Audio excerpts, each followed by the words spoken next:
사랑하는 성도 여러분, 어제 하루도 주의 은혜 가운데 평안하셨습니까? 2021년 8월 27일 금요일 아침 매일 성경 말씀 묵상 시간입니다.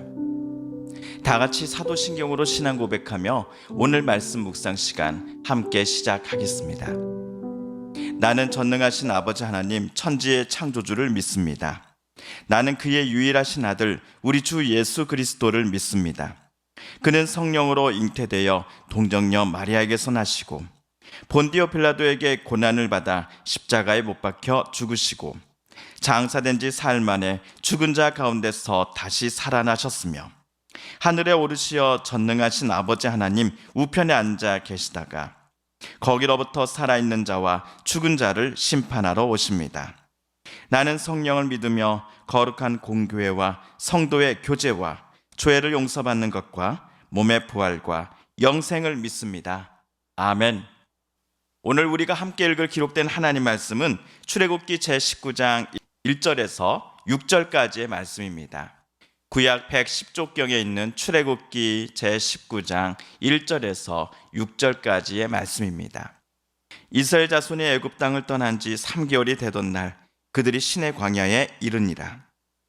그들이 르비딤을 떠나 시내 광야에 이르러 그 광야에 장막을 치되 이스라엘이 거기 산 앞에 장막을 치니라. 모세가 하나님 앞에 올라가니 여호와께서 산에서 그를 불러 말씀하시되 너는 이같이 야곱의 집에 말하고 이스라엘 자손들에게 말하라. 내가 애굽 사람에게 어떻게 행하였음과 내가 어떻게 독수리 날개로 너희를 업어 내게로 인도하였음을 너희가 보았느니라. 세계가 다 내게 속하였나니 너희가 내 말을 잘 듣고 내 언약을 지키면 너희는 모든 민족 중에서 내 소유가 되겠고 너희가 내게 대하여 제사장 나라가 되며 거룩한 백성이 되리라. 너는 이 말을 이스라엘 자손에게 전할지니라. 아멘. 어제 모세의 장인 이드로는 사위에게 작별 인사를 하고서 자기 집으로 되돌아갔습니다. 모세는 장인이 떠나기 전 사위를 지극히 아끼는 마음으로 제안했던 바를 곧바로 실천에 옮겼습니다. 장정만 60만 명이나 되는 이스라엘 사람들의 송사를 여태까지 모세가 혼자 감당해 왔습니다. 그러나 장인의 제안으로 이스라엘 민족 중 10부장, 50부장, 100부장 그리고 1000부장을 모세는 각각 세워서 그들로 하여금 작은 송사 사건들을 담당하게 하였습니다. 이들이 끝내 해결하지 못한 사건이라든지 큰 일들은 모세가 하나님의 뜻과 판단을 하나님께로부터 직접 가서 여쭤보았습니다. 그만큼 모세의 일이 줄어든 것입니다. 동역자들로 인해 모세는 어느 정도 휴식을 취할 수 있었고 그만큼의 시간으로 인해 모세는 평소보다도 하나님의 생각과 뜻을 좀 더 충분히 그리고 여유 있게 깨닫고 들을 수 있는 시간이 확보되었을 것입니다. 이 모든 것이 사위를 지극히 사랑하는 장인 어른 이드로의 제안 때문에 시작되었고 또한 모세의 동역자들 때문에 가능하게 되었습니다. 한편 오늘 19장 1절과 2절에 이스라엘 자손이 애굽 땅에서 나온 지 셋째 달 초하룻날이 되었을 때 그들은 시내 광야에 이르렀습니다. 르비딤이라는 곳에서 아말렉과의 전투에 승리한 후 이스라엘은 시내 광야에 도착하여 하나님의 산이 보이는 평지에다가 장막을 쳤습니다. 그런데 이스라엘이 하나님의 산이 바로 올려다 보이는 평야에 진을 쳤다라는 설명은 오늘 우리가 읽은 19장에서 처음 나온 게 아닙니다. 어제 그리고 수요일에 읽은 18장 5절에서 이스라엘이 하나님의 산 앞에다가 진을 쳤다라는 설명이 나왔기 때문이었죠. 18장 5절을 제가 다시 한번 읽어보겠습니다. 모세의 장인 이드로가 모세의 아들들과 그의 아내와 더불어 광야에 들어와 모세에게 이르니 곧 모세가 하나님의 산에 진 친 곳이라. 이처럼 18장, 19장 모두 이스라엘이 시내산 광야에 진을 치고 머물고 있을 때 이야기가 기록되어 있습니다. 18장이 모세의 장인 이드로가 찾아온 이후 일어난 이야기에 대해 쓰여져 있다 한다면 19장부터는 이스라엘이 시내산에서 출발하기 전까지 모세를 통해 하나님의 말씀과 뜻을 이스라엘 백성들이 전해 듣는 장면들이 연이어 나옵니다. 하나님의 산으로 모세가 올라올 것을 하나님은 지시하셨습니다. 하나님의 산은 모세에게 매우 특별한 곳입니다. 도망자로서 숨죽이며 이집트에서 목동으로 살아가던 이집트 왕자 출신 모세는 이곳 호렙산에서 하나님을 만났습니다. 하나님은 모세를 자기 동포 이스라엘을 애굽 땅 밖으로 데리고 나오는 일의 지도자로서 세우시고 그를 이집트 파라오에게 보내셨습니다. 처음에는 한사코 하나님의 지시를 거절하던 모세는 결국엔 하나님께 두 손을 들고 말았습니다. 하나님의 도우심으로 모세는 이스라엘 민족을 이집트 파라오로부터 데리고 나왔고 마침내 하나님의 산이 보이는 시내 광야까지 인도하는 데 성공했습니다. 애굽에서 나와 시내 광야에 되돌아온 모세를 하나님은 또다시 하나님의 산으로 부르시더니 오늘 4절과 같이 말씀하셨습니다.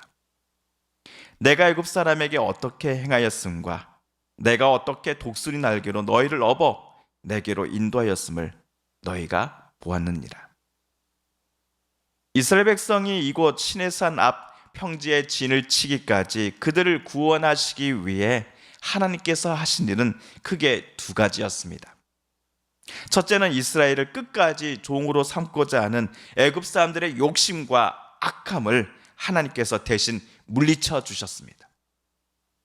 애굽에 내려진 총 10번의 재앙들 그리고 바닷길이 이스라엘에게는 갈라졌다가 이집트 군사들 앞에서는 다시 바다가 합쳐졌던 일들을 이스라엘은 기억하고 있습니다. 그리고 둘째는 어미 독수리가 새끼를 업어 나르는 것처럼 하나님께서는 이스라엘을 이곳까지 데리고 오셨다라는 것입니다. 밤에는 불기둥, 낮에는 구름기둥으로 하나님은 이스라엘의 앞길을 또 나아갈 길을 인도해 주셨습니다. 또한 배가 고프다고 하니 만나 매출하기를 날마다 허락해 주셨습니다. 물이 없을 때에는 모세를 통해 이스라엘 백성들에게 마실 물을 허락해 주셨습니다. 그렇다면 하나님께서는 왜 이스라엘 백성들을 향해 이토록 큰 은혜와 놀라운 구원 사건을 베풀어 주신 것일까요? 또한 시내산에 이스라엘 백성들을 데리고 온 모세를 향해 왜 이 두 가지 사항을 오늘 하나님은 언급하고 계시는 걸까요? 그 이유가 오늘 5절, 6절 말씀에 나옵니다. 제가 이 부분은 세 번역으로 한번 읽어보겠습니다. 이제 너희가 정말로 나의 말을 듣고 내가 세워준 언약을 지키면 너희는 모든 민족 가운데서 나의 보물이 될 것이다.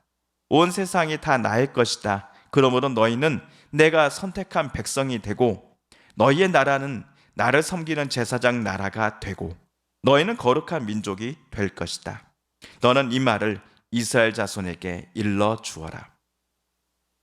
하나님께서는 이스라엘이 뭐뭐 한다면 모든 민족 가운데에서 하나님의 보물이 될 것이다 라고, 또는 이스라엘이 뭐뭐 한다고 하나님 앞에 약속한다면 그들은 하나님이 선택한 특별한 백성이 되고 그들이 세운 나라는 하나님을 섬기는 제사장 나라요 거룩한 민족이 될 것이다 라고 선언해 주셨습니다.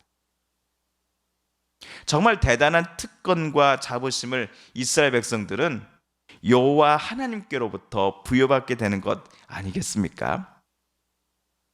하지만 이스라엘이 하나님께 뭔가 특별한 일을 해드려서 이런 특권을 받게 된 것이 결코 아니었습니다. 이스라엘이 하나님의 말씀에 기쁨으로 순종하고 하나님이 주신 율법과 약속들을 그들이 기쁨으로 잘 지키기만 한다면 위에서 나열한 특권과 자부심을 이스라엘이 늘 누리게 해 주시겠다라고 하나님은 약속하셨습니다. 애굽을 탈출하여 시내산에 이르기까지 약 3개월이 안 되는 시간 동안 이스라엘은 자신들을 이집트의 그 칼날로부터 구출해 주시고 지켜주시며 또 야생동물과 또 광야의 그 무서움으로부터 보호하여 주셨던 분이 다름 아닌 여호와 하나님이셨다라는 사실을 잊지 않고 늘 기억하고 살아간다 한다면 앞으로의 삶 속에서도 그들이 어려움을 당할 때, 하나님을 찾고 의지할 때 그들은 또다시 새로운 구원의 역사를 경험하게 될 것이다 라는 것을 하나님은 오늘 모세를 통해 말씀하고 계시는 겁니다. 시내산에 도착하고 또한 떠난 이후에도 하나님께서는 늘 이스라엘 백성들과 함께 하시고자 하시는데, 정작 중요한 것은 이스라엘이 하나님을 앞으로도 찾을지 여부인 것입니다. 화장실 들어갈 때와 나올 때에 사람의 태도와 마음이 달라진다라고 하지요.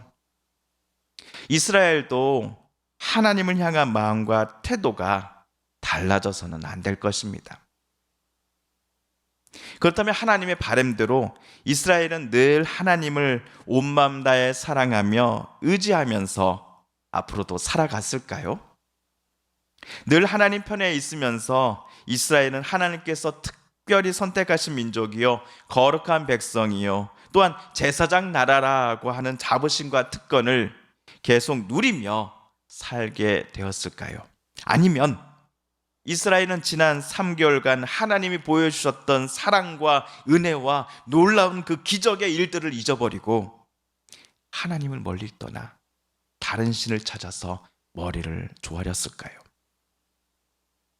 이 질문에 대한 답은 우리 다음 주 화요일 말씀 묵상에서 계속해서 살펴보도록 하겠습니다. 사랑하는 성도 여러분, 오늘 말씀을 읽으실 때 하나님께서 저와 여러분에게 깨닫게 주신 교훈과 말씀, 들려주신 음성을 기억하시며 이 시간 우리가 함께 읽은 말씀을 붙잡고 기도드리길 원합니다. 우리 성도님들과 가족들 중에 하나님의 고쳐주심과 일으켜 세워주심을 놓고 간절히 기도하는 분이 계십니다. 하나님 고쳐주소서, 하나님 일으켜 세워주소서, 하나님 치료하여 주소서. 코로나19와 맞서며 또 맞서 싸우며 수고하고 애쓰는 대통령이와 정부 지자체 모든 관계자들과 또 특별히 의료진들 가운데, 보이지 않는 곳, 보이는 곳에서 수고하고 애쓰는 자원봉사자들 가운데 지치지 않는 마음 허락하여 주소서. 코로나19로 인하여서 아파하며 힘들어하며 낙심하며 쓰러져 있는 이들이 어서 속히 나음을 얻게 하여 주시고 일어나게 하여 주시고 삶에 대한 소망을 회복하게 하여 주옵소서라고 기도하겠습니다. 마지막으로 우리가 가지고 나온 간절한 기도 제목, 하나님께 아뢰며 하나님의 은혜 보좌 앞으로 더 가까이 나아가겠습니다. 함께 기도합니다.